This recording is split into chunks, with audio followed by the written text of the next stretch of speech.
सारे भक्तों को एक बार फिर से जय श्री राम। भक्तों, वैसे तो आप सब जानते होंगे कि श्री राम और श्री कृष्ण दोनों भगवान विष्णु के ही अवतार हैं, जो कि अलग अलग युग में पृथ्वी पर जन्म लिए। तो ऐसा क्या हुआ जो श्री राम भक्त हनुमान को भगवान विष्णु के सबसे शक्तिशाली अस्त्र सुदर्शन चक्र को निगलना पड़ा, जानेंगे इस वीडियो में। अगर आप ऐसे ही श्री राम और हनुमान से जुड़ी लीलाएं जानना चाहते हैं तो कृपया चैनल को सब्सक्राइब करें। तो चलिए वीडियो का शुभारंभ करते हैं।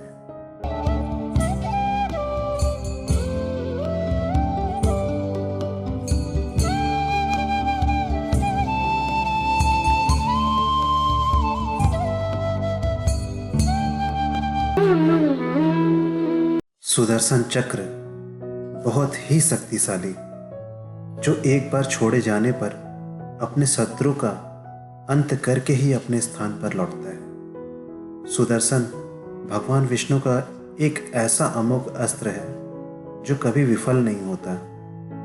सुदर्शन को अगर संधि विच्छेद करते हैं तो सु का अर्थ शुभ, दर्शन का अर्थ दृष्टि और चक्र का अर्थ गतिशीलता है।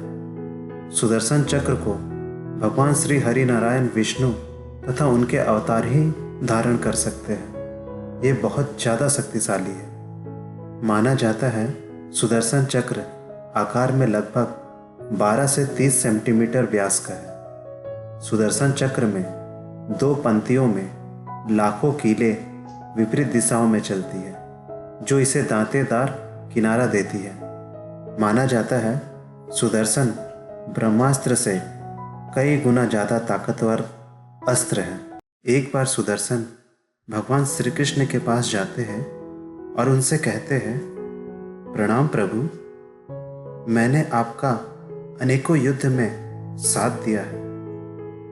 मैंने बहुत से शक्तिशाली असुरों को संहार किया है। मुझसे ज़्यादा शक्तिशाली अस्त्र ना कोई है और ना कोई होगा। मेरे सामने जितने भी अस्त्र तथा शक्तिशाली योद्धा, महाबली कोई भी हो, टिक नहीं सकता, है ना प्रभु। श्री कृष्ण उनके अंदर के अभिमान को समझ जाते हैं और उनसे कहते हैं, सुदर्शन, तुम्हारा कथन उचित है।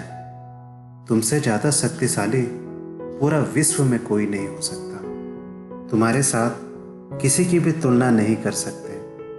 तुम सबसे ज़्यादा शक्तिशाली हो। सुदर्शन खुश हो जाते हैं और अपने मन में कहते हैं, प्रभु सही कह रहे हैं। और सोचते हैं, जब स्वयं श्री कृष्ण मेरी श्रेष्ठता को झुठला नहीं पा रहे हैं तो कोई और भला क्या कह सकता है। इसलिए पूरे ब्रह्मांड में मुझसे ज़्यादा सर्वश्रेष्ठ कोई नहीं है। मेरे बिना तो स्वयं श्री हरि नारायण विष्णु भी शक्तिहीन है। श्री कृष्ण उनकी मन की बातों को सुनकर मंद मंद मुस्कुराते हुए कहते हैं, सुदर्शन, क्या तुम मेरा एक काम करोगे? अगर द्वारिका में कोई संकट आए तो तुम द्वार पर खड़ा रहकर उस संकट को आने मत देना। सुदर्शन अपने शक्ति के अभिमान पर श्री कृष्ण से कहते हैं, अवश्य प्रभु, द्वारिका में कभी भी मुसीबत आए या कोई बड़े से बड़े शक्तिशाली योद्धा युद्ध करे तो भी वो मेरा सामना नहीं कर सकता। इसलिए आप निश्चिंत रहे प्रभु।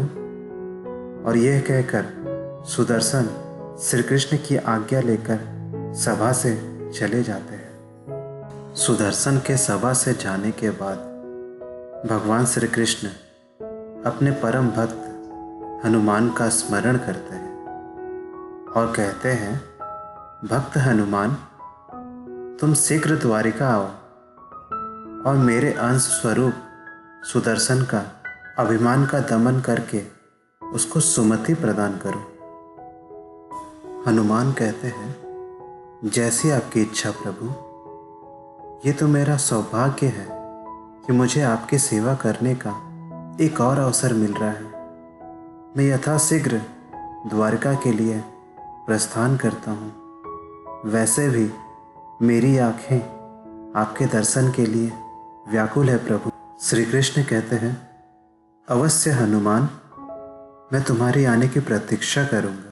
हनुमान श्री कृष्ण की आज्ञा लेकर द्वारिका पहुंच जाते हैं और द्वारिका में आकर वो एक वाटिका में जाते हैं और वहाँ के फलों को वृक्ष से तोड़कर खाने लगते हैं और कुछ फलों को तोड़ तोड़कर फेंकने लगते हैं। ये दृश्य देखकर द्वारका के सैनिक उन्हें रोकने का बहुत प्रयत्न करते हैं, परंतु हनुमान कहाँ किसी के सुनने वाले थे और वे सैनिकों को अपने पूंछों से उठा उठाकर फेंकने लगते हैं। सारे सैनिक डरकर श्री कृष्ण की सभा में जाते हैं और उनसे कहते हैं, महाराज, एक वानर हमारी वाटिका में आकर हमारे वृक्षों, फूलों तथा फलों का नुकसान कर रहा है और वो अत्यंत शक्तिशाली है।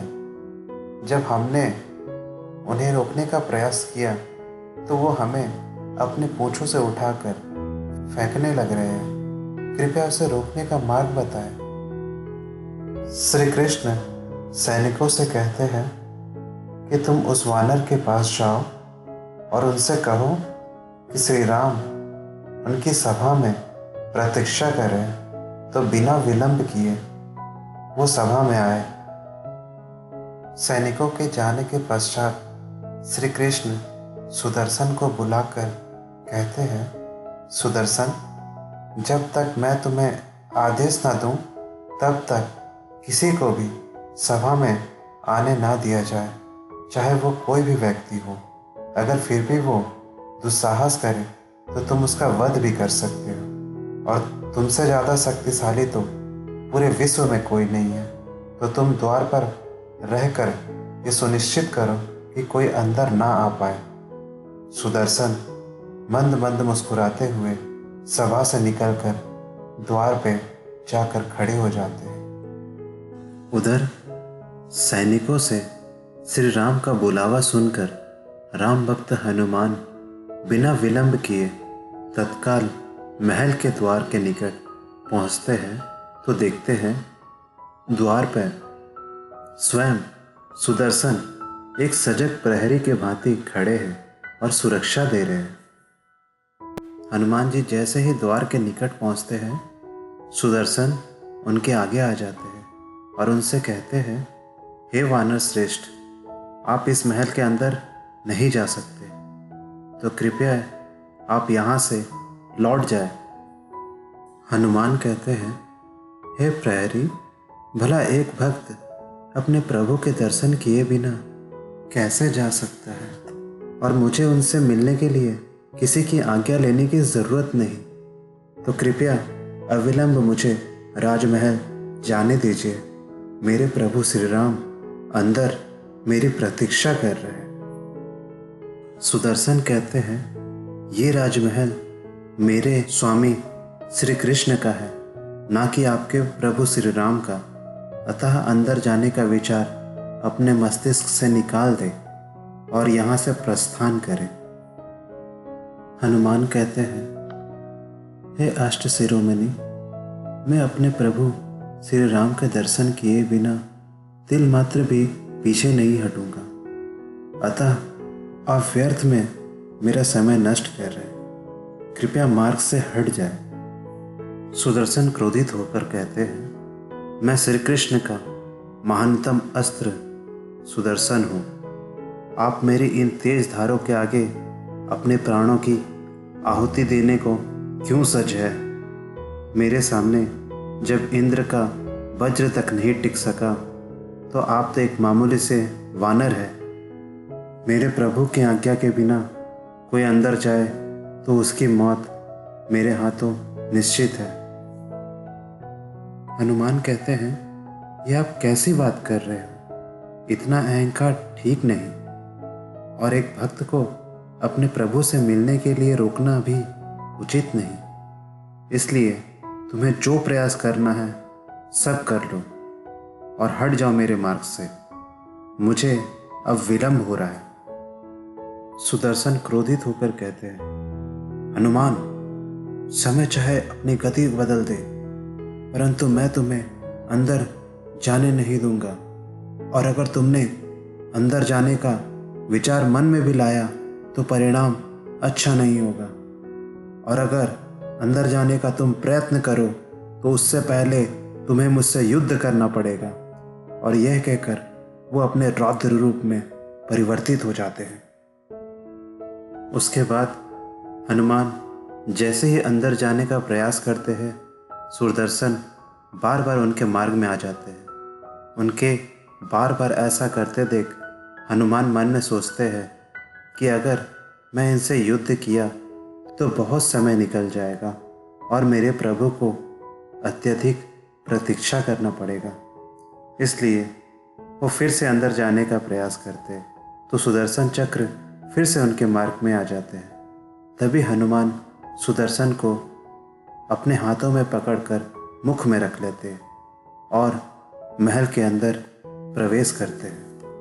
महल में अंदर प्रवेश करने के बाद हनुमान श्री कृष्ण के पास पहुंचते हैं तो श्री कृष्ण उनको देखकर मंद मंद मुस्कुराते रहते हैं। हनुमान उनके निकट जाते हैं और उनसे कहते हैं, प्रभु, एक विनती है आपसे, कृपया आप अपना मुझे राम रूप का दर्शन दे प्रभु।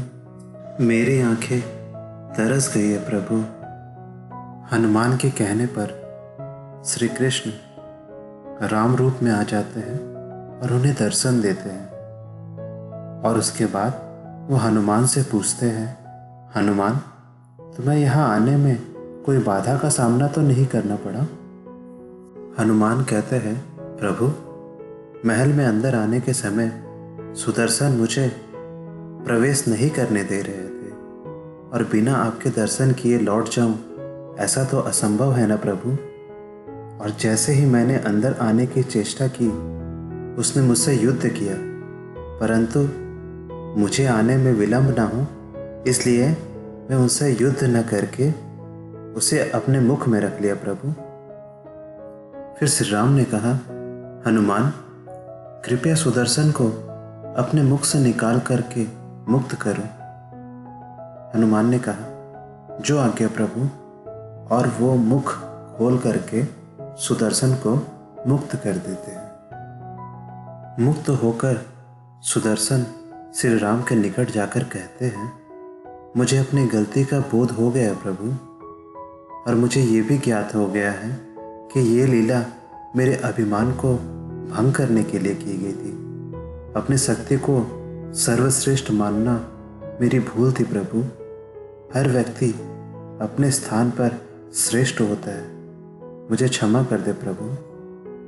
भगवान श्री राम सुदर्शन को क्षमा कर देते हैं और हनुमान प्रभु श्री राम की आज्ञा लेकर वहाँ से प्रस्थान कर लेते हैं और फिर से वो श्री राम के तपस्या में लीन हो जाते हैं। तो इस तरह हनुमान ने सुदर्शन का अभिमान को भंग किया था। तो भक्तों, प्रेम से बोलो, जय श्री राम, जय हनुमान।